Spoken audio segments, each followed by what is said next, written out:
Madame Diallo, Fatmata Soumaré, bonjour. Bonjour Monsieur Kaba. Merci de nous recevoir dans votre agence ici à Bruxelles, Espace Voyage. Madame Diallo, dites-nous un peu, qu'est-ce que vous faites dans votre agence ici? Alors ici, on vend des vols secs, beaucoup spécialisés sur l'Afrique, l'Amérique du Sud.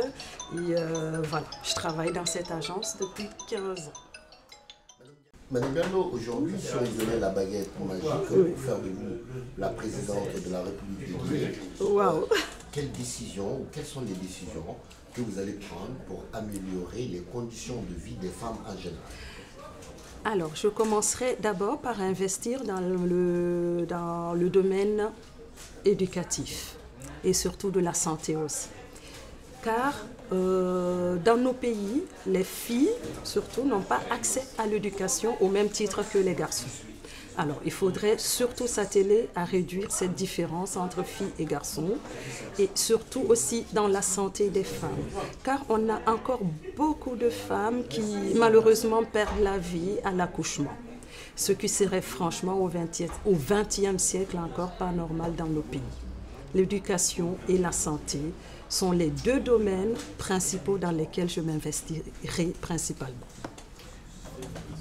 Vous venez de soulever un point qui est très important, qui est l'éducation et l'accompagnement des femmes. Mais il y a un autre problème qui se pose dans notre société. Les voix se sont levées en Guinée, par exemple, pour donner plus de responsabilités. On parle même d'égalité entre l'homme et la femme. Qu'est-ce que vous en dites? Ah oui. Malheureusement, quand on regarde un peu le cadre, même dans nos administrations en Guinée aujourd'hui, je crois que la parité n'est pas respectée. Quand on prend le nombre des hauts fonctionnaires chez nous, le nombre de femmes est minime par rapport à ceux des hommes. On donne encore trop les grandes fonctions aux hommes et pas aux femmes.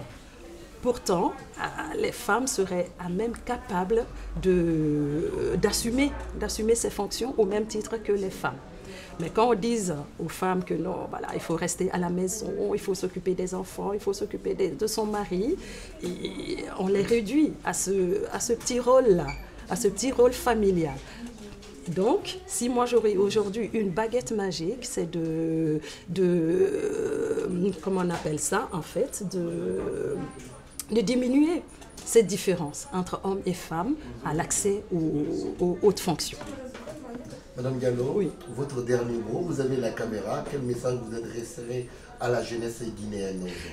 Alors, je dirais aujourd'hui à la jeunesse guinéenne, surtout la jeunesse féminine, de ne pas se cantonner aux petits emplois, aux petits boulots. Voilà, on a les mêmes chances que les garçons. On peut accéder à l'éducation si on nous donne cette chance. Et d'encore, voilà, il faut qu'on ait les mêmes ambitions que les hommes. Voilà. Rien ne nous différencie des hommes. Et au niveau salarial aussi, il faut qu'il y ait l'égalité entre hommes et femmes.